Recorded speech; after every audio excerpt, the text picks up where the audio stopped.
Ladies and gentlemen, I would like to be the first to welcome you to BeerNet Radio, the podcast where all your dreams come true. We have a special edition today because we're going to break a little news, I understand. I got a package in the mail, which my senile housekeeper hid from me in the closet of the guest bedroom, which I just found this morning, right before we got on. Pod, does she? It could be. I mean, listen. It's fine. I'm never going to fire her. She barely cleans, but she, I'll find the can opener in the freezer, regularly. I mean, it's a weekly game of hide and seek, and it's so much fun. But we have Clement Pappas from Surfside. We've got the whole beer crew here. Me, Jordan Driggers, Jen Litz Kirk, misnamed again, and Bianca Bruno. And Clem, how you been? I've been great. Ready to wind the year down. It's been a whirlwind. It's been a busy one, but things are good. No complaints.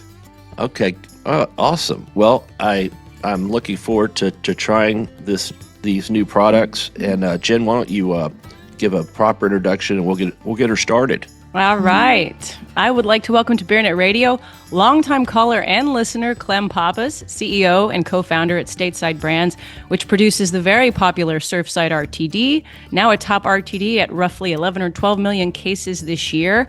Clem is speaking at our summit next month at the Hotel del Coronado in San Diego, but as Harry mentioned, we're having him on early to break a little bit of news. We have a new product line that they're announcing. It's called Super Lyte, and it's a new vodka-based RTD brand inspired by classic sport drink flavors, including orange, lemon lime, fruit punch, and blue chill. It hits on all the trends. It's non-carbonated, 90 calories, 4.5% ABV. And let me just say, I did crack one open this weekend, and it went down like I was riding an ice luge. It was like, one sip, and it's gone. So welcome, Clem. Yeah, thank you. Always a pleasure to be back. I've got, long-time listener, long-time caller. Always good to be back on the air with you guys. Yeah. And you know what? I got to ask you real fast. Yeah. What is it that took companies so long to get a product like this to market, right? Like I was just telling Harry and Jordan that this was basically the first kind of drink I cooked up for myself when I had like 14, 15 years old, So what's taken it so long to bring something like this to market? I know there's a couple other players that have just gotten in. Is it the fact that TTB doesn't let you say things like hydrating, electrolytes, and you weren't sure the consumer would get it, or what? Yeah, I mean, I guess I can tell you my side of, how this evolved in our company. We've had this idea for over 2 years, maybe closer to 3. And we just, like with everything we've been doing with Surfside, we just felt like we kept putting it on the back burner. And I'm actually glad we did, because our initial concept, we had the same thought as New Belgium. We thought people are, consumers are used to consuming Gatorade and sports drink, in a PET bottle. And I think, the learning that we got from them is we think, hey, like the can is probably the better way, and the can probably signals that it's alcohol. It is a challenge. The TTB won't let you say any of the words that you want to say to cue the consumer in. They won't let you say electrolyte. They won't let you say hydration. They won't let you say hydro. They won't let you say sports drink. They won't let you say any of the things. So you basically just want to say, hey, listen, guys, this is like a Gatorade type of drink with vodka in it. But you're not allowed to say any of that stuff. So people come up with all these goofy things like it's a refresher, and then it's like, nobody knows what in the hell a refresher is, right? So, we tried to do as much as we could with the visual cues. Obviously the name has Lyte in it, and they do allow that, and you've seen that with Lyte Strike and others. Obviously we're giving the visual cues of the sort of 4 classic sports drink flavors. And then, the language that you read off, I think will be the language that we use, which is that the flavors are inspired or it's inspired by classic sports drink flavors. And we hope that by promoting that in POS materials or, advertising, that people will make the connection pretty quickly. Because I think once people know what it is, it's like, oh, this is an obvious one.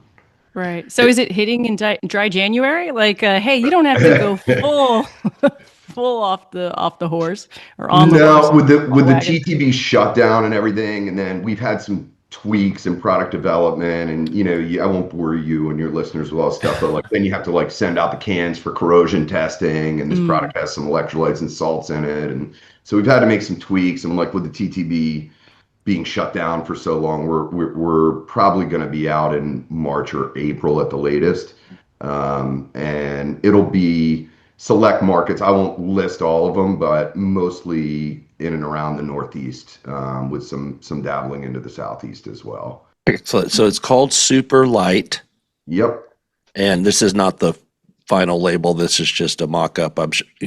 For our purposes, and we should point out to our listeners that aren't watching, Lyte is spelled Lyte because like Pedialyte or whatever. Yeah. And it's got electrolytes in it. It's what's good for you. Right. But you don't It's what water your plants plants with it. Do not water your plants with it, Jen. Now I want to water my plants with it. I mean, I kill them anyway, so it could only be an improvement. Jen Harry, and it's what I, plants crave. Jen and I, we all share our calendars, and Jen has watered the plants on every Thursday afternoon.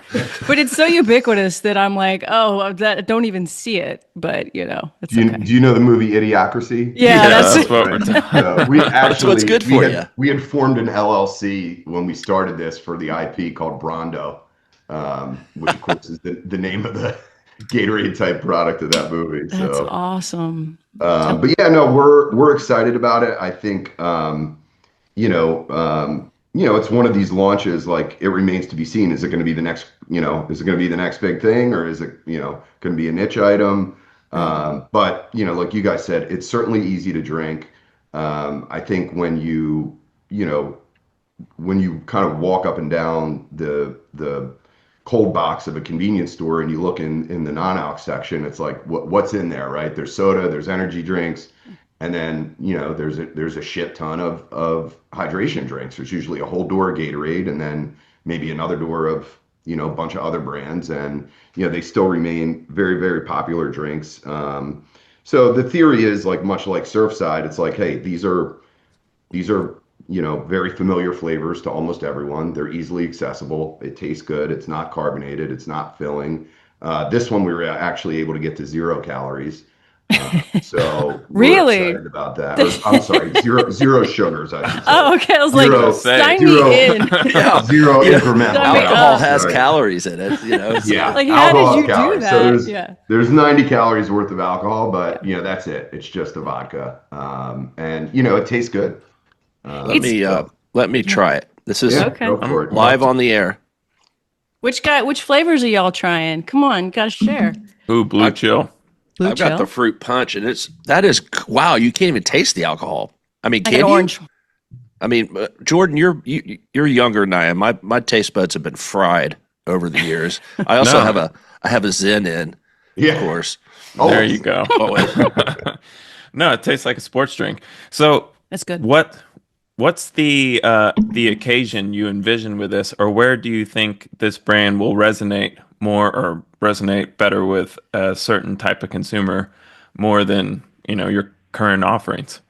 Yeah, and we don't have any data yet, but so it's really our gut and what we think. But we're certainly going to target college towns and sort of LDA crowds. Surfside already does very well in a lot of these college towns, so we think we can piggyback on that. We think it's again, for somebody that's just becoming of legal age, this is a lot easier transition of a flavor profile than, say, a craft beer or something that is much more bitter and something you need to acquire a taste for.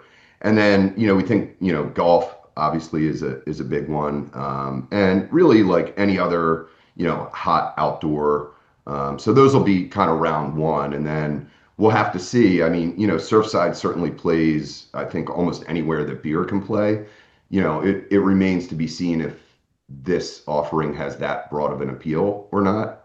But we're going to try to start, fishing where we think the most fish are, and then take it from there. You said not really any on-premise, right? Or because y'all are so big in the on-premise. Yeah, well, I would say golf courses and any kind of sure. outdoor venues. or outdoor, whatever, beach bars or, anywhere where people are consuming it in the heat, I think would play well to the Yeah. sort of refreshing element of it. Just knowing younger LDA consumers, since I have three of them as children, they're going to love this. They're going to, like you said, they don't like bubbles for some reason. They like the sweeter. They don't like the taste of ethanol. Every time they take a sip of my dry martini, they gag. Right. Like, you don't like that taste? Maybe I've been conditioned, but yeah, Well, that's real. I think we've been conditioned quite well. Yeah. No, Clem, you and I are on the same page on that one. But this is delightful. This is very easy going down. Yeah, and we did. I mean, at first we started like, hey, let's just really just kind of try to really do sort of a formula match of the classic flavors out there. And we did tweak it a little bit to try to make it a little more sessionable.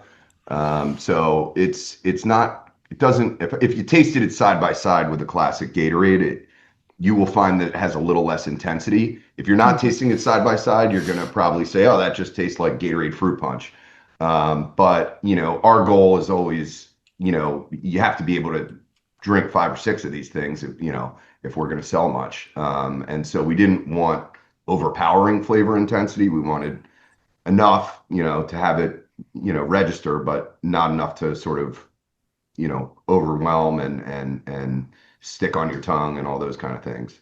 Right. Yeah. Why do so many trends start in the Philly, New Jersey area? Because I know there's a very small brand that's kind of kicking this around too, right? So why is that? In Twisted Tea, it's a stronghold for Twisted Tea. Obviously, you guys started there.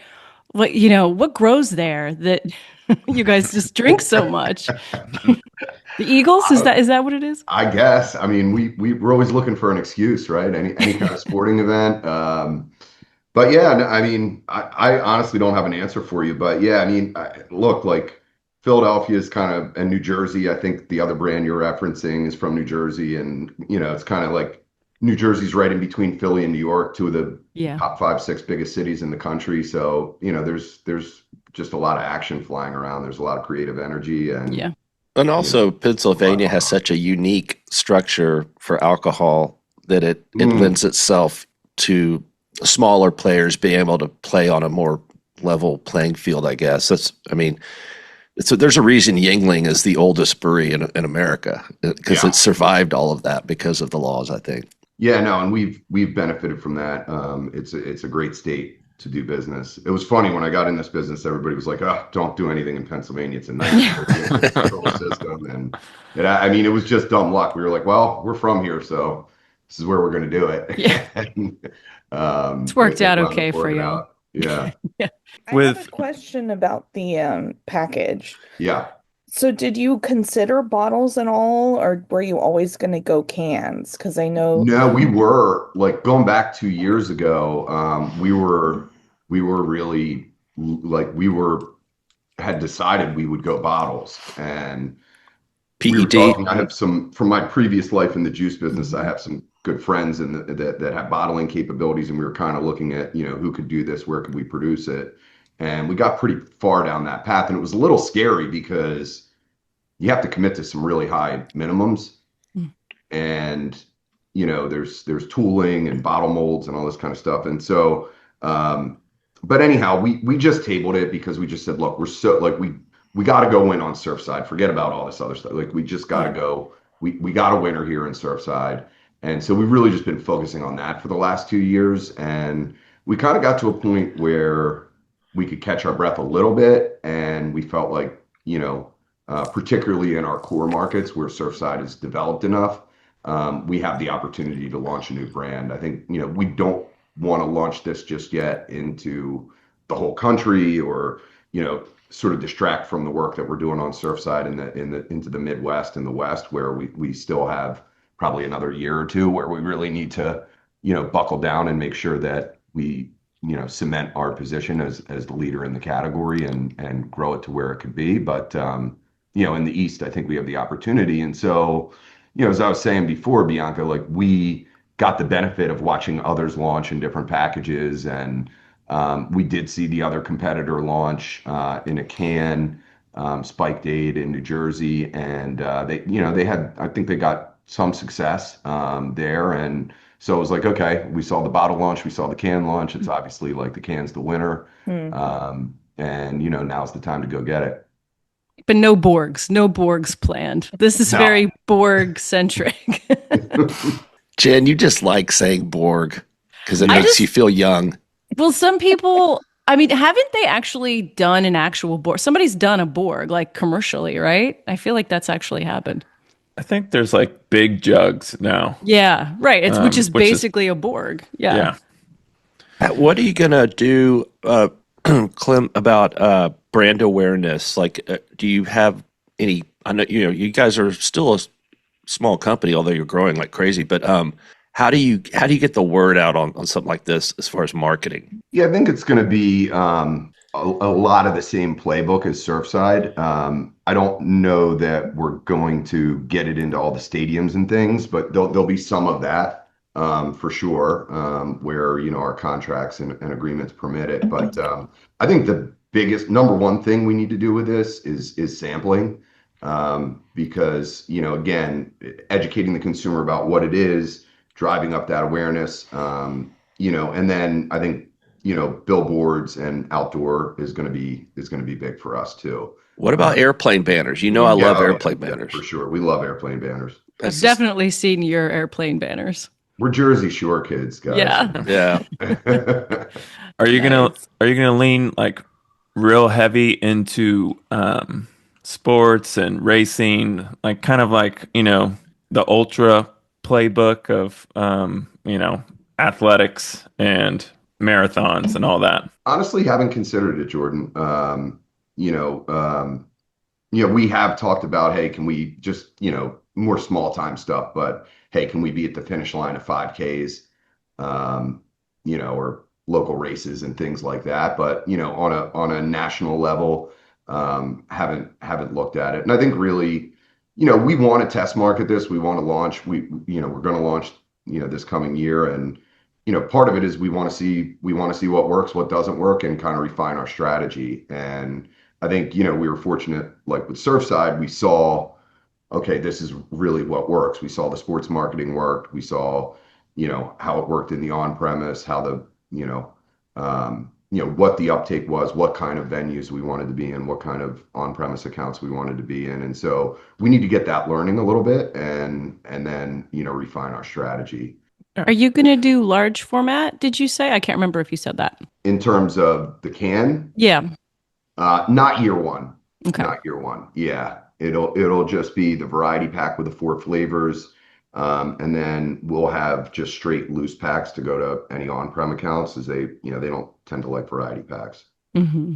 Y'all had the vodka, then a vodka soda, then Surfside tea, then Surfside lemonade, and now Super Light. And you talked about how you've had Super Light kind of in the works for 2 years. So, clearly, despite all your success, y'all are never sitting still. Is that a directive? Is that just part of your DNA? Like, how many ideas do you have in the can? So I can't spoil everything at this Yeah. for the conference. We'll save it for the summit. Yeah. Yeah, so we'll be announcing another brand that we have in the RTD category at the summit. So stay tuned for that. And we do have another one that's a little further off that might be a soft launch at the end of the year, or might be a launch in 2027. But I guess, the way we look at it, I think it's a once in a generation opportunity in this business, where we're seeing the disruption of spirits-based ready to drink canned products out there, where this stuff is essentially beer with different flavors in it. And the spirits just work really well in it. I mean, historically it's been FMB bases, but I think when you really take a step back and think about it, why is it FMB? I mean, it's sure as hell not because the consumer was like demanding, I want malt beverages. I got to have malt in my iced tea. I've got to have malt in my vodka soda. It's purely regulatory driven, right? The consumer would, of course, choose, yeah, I'm going to mix Gatorade with vodka. I'm not going to mix Gatorade with malt liquor. Yeah.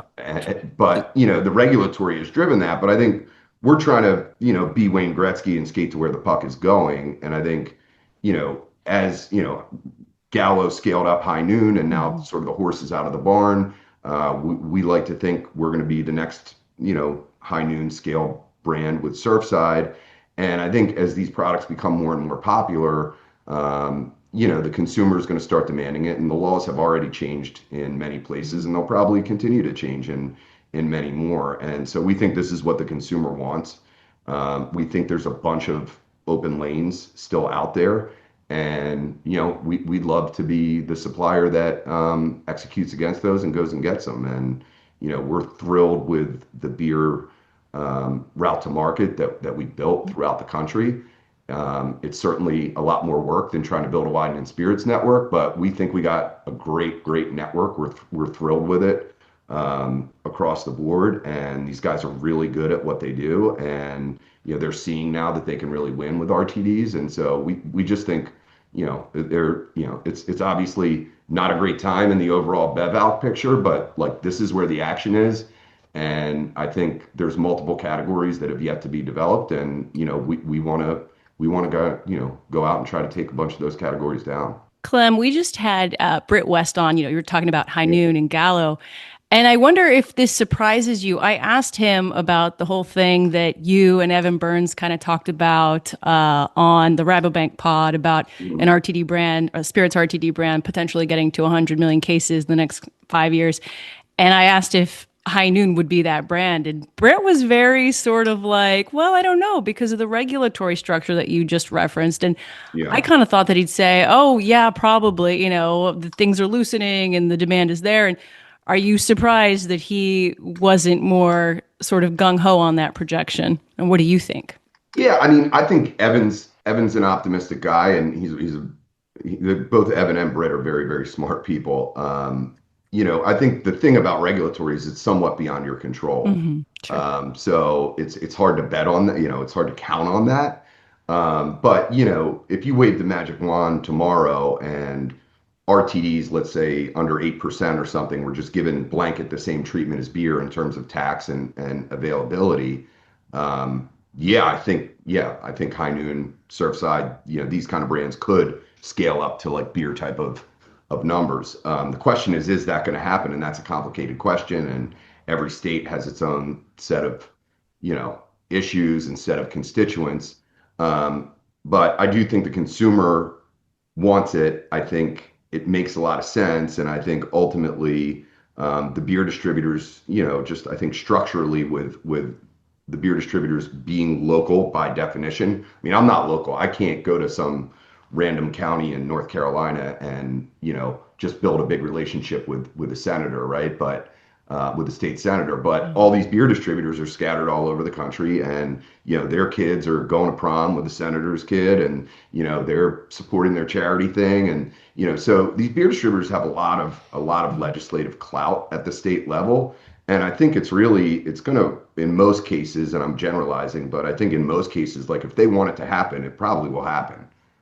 The retailers, the big retailers all want it, the convenience stores and the grocery. The liquor store people obviously won't want it, depending on how the state is structured, and potentially the people in charge of the control systems. That's another thing that you run up against in a lot of states. May or may not, depending on how it nets out. But so I think in general the momentum's going that way. I don't think it's going the other way. But will it happen in every state? How fast will it happen?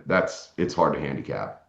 Yeah, it's really hard to handicap. It's come a long way. I mean, I remember it wasn't that long ago when you couldn't order a drink at the airport in Texas on Sunday, unless you ordered food with it. And so like every restaurant had this standard, bag of chips that you could order, and you still can't do it before noon.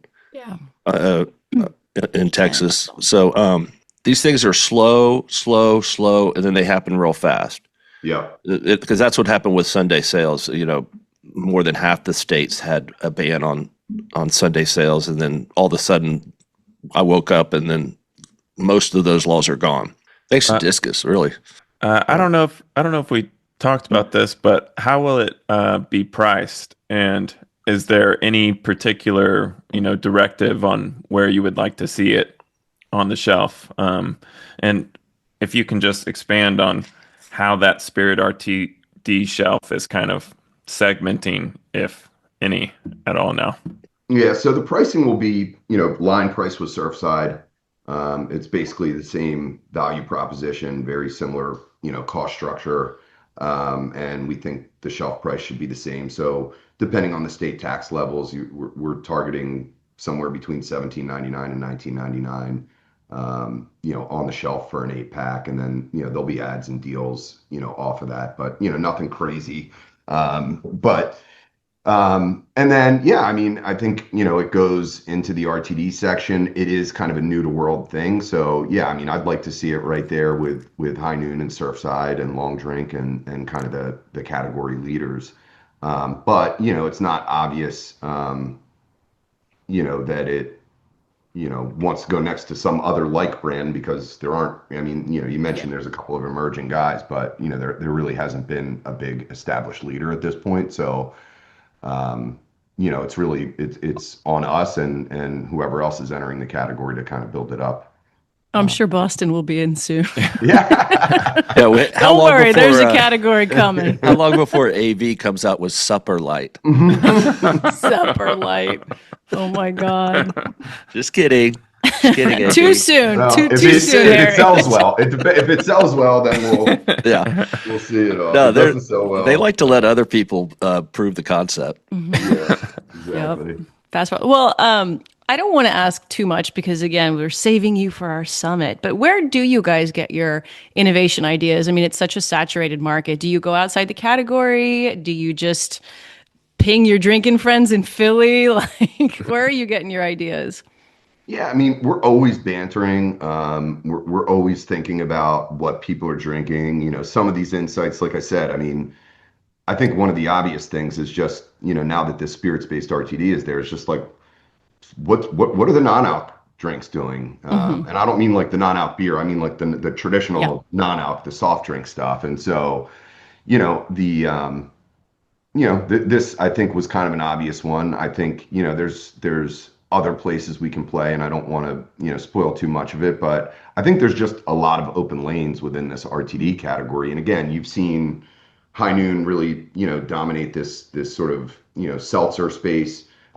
We like to think of Surfside as winning in the tea and lemonade, but like what other vehicles, what other bases, what other ABV levels, can we play? And so those are the kind of the places we look. And sometimes ideas evolve too. It's you know Mm. you start off in one place and you wind up saying, well, that didn't work. Let's try it this way. And then it's like, oh man, this evolved into a whole different thing now. So it's an ongoing thing, but also, shout out to my partner, Matt. I mean, he's got that, alien brain where he just looks at stuff from a totally different vantage point than most other people would and, gets some insights and, just has this really, unique way of seeing things from a totally fresh perspective. Mhm. So a lot of it's coming from him. And Nice. again, all this graphic design, that's all, and we collaborate on it, but I couldn't, do a graphic design if my life depended on it. But I can tell him like, hey, change that color or look, Now you can with AI now because I've done it. yeah. So, Uh, I'd be remiss not to ask about the new flavors coming in for Surfside Lemonade and Surfside Tea too. Can you talk a little bit about those, and then have you found like a cadence on when to add to tea to lemonade? Yeah, and it's always a balance, right? Because we want to innovate, we want to keep things fresh, but we don't want to over innovate, over skew, clog up our supply chain, our distributor supply chain, with too many SKUs. We'd like to sort of have at least what Constellation used to say up until recently, right? Was fewer more productive SKUs. yeah. But so going into the specific flavors that we're coming out with this year, blueberry lemonade, frankly, was one that we wanted to launch originally with our lemonade pack. And the truth of the matter is, we couldn't get the liquid to a place that we were happy with, and it just turns out that blueberry is a hard flavor to get right. It can taste really artificial. It can taste really like bubblegummy candy. We had some of them that tasted like creamy, like blueberry yogurt, and it was just We just couldn't get it right. So we worked on it for a long time. I mean, I don't know how many versions we went through, but it was, into the 20s. And so we finally feel like we got to something that we feel really, really good about, that tastes true to fruit blueberry, and is sessionable and is not overbearing and not cloying. And so we're thrilled with that. We, in all likelihood, are going to wind up making that a core item and probably discontinuing like our lowest performing lemonade variant. And so to try to keep our SKUs tight. I do feel like in our category, if it can't live in a variety pack, it's probably, not viable. So, to have a one-off that's just a one-off is harder to do. So we'll probably look at, we actually are going to swap this into our variety pack as we run through inventory, and probably be discontinuing the black cherry, which makes me sad because I love the black cherry lemonade, but it is our lowest performer, and we got to make business decisions. So we're excited about that one. We think it's going to do great on the on-premise as well, so that'll be a big push for it. And then, the other piece, frankly, this came from within. I was out on a market visit in Colorado. Shout out to our region director there, Joanne Brogy. He was like, man, have you mixed the raspberry tea with the lemonade and made a half and half with it? Cool. And he's like, you got to try it. And I was like, all right, I don't know. Yeah. I tried it. And I was like, man, this could be like the best liquid we have. Like, this is just so good and balanced and easy. And so, that was the genesis of, coming up with a half and half pack. Half and half is one of our top sellers amongst all our flavors. And so having some variants on that we think is interesting. I don't know if you guys saw the graphics. It's kind of a golf course themed variety pack, which we think is cool. And so we've got, original half and half, raspberry half and half, mango half and half, and blackberry half and half. So, trying to also, having some of the more familiar ones and some where we're, getting into some slightly different flavor profiles. But I love the blackberries, also off the charts. Just really tasty and easy to drink. Well, it's good. I have the mango. Mango half and half. That's probably the most controversial one, but yeah, get it. Why is that? I just think mango is a little more controversial than like a raspberry. Probably, Gotcha. not controversial. Not in but California. yeah. Controversial. I just imagine people on X, Yeah.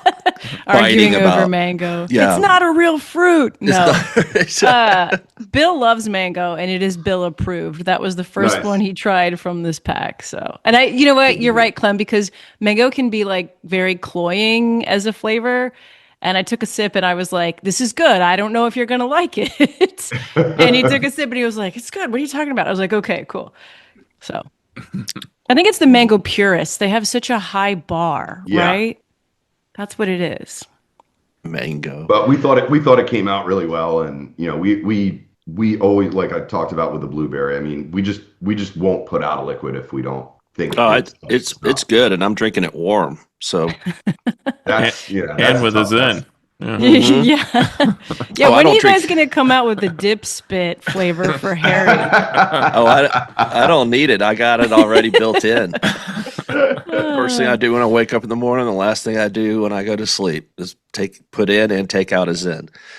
Well, Clem, thank you for allowing us to break this on BeerNet Radio. I appreciate that, and I want to look forward to seeing you on January 18th through the 20th at the Hotel del Coronado in San Diego. Santiago, Santiago which as we all means Saint Diego. Yeah, exactly.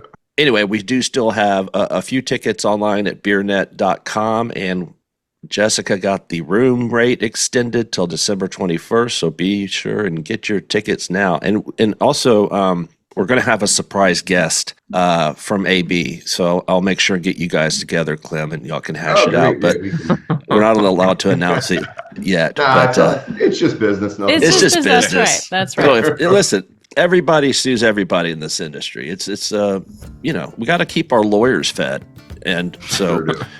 All right, guys. Well, thank you for being on BeerNet Radio, and Clem, I'll see you in a little over a month, or exactly a month. Sounds good. Can't wait. Looking forward to it, guys. All right, man. Cheers. Take care. See ya. Cheers. Take care.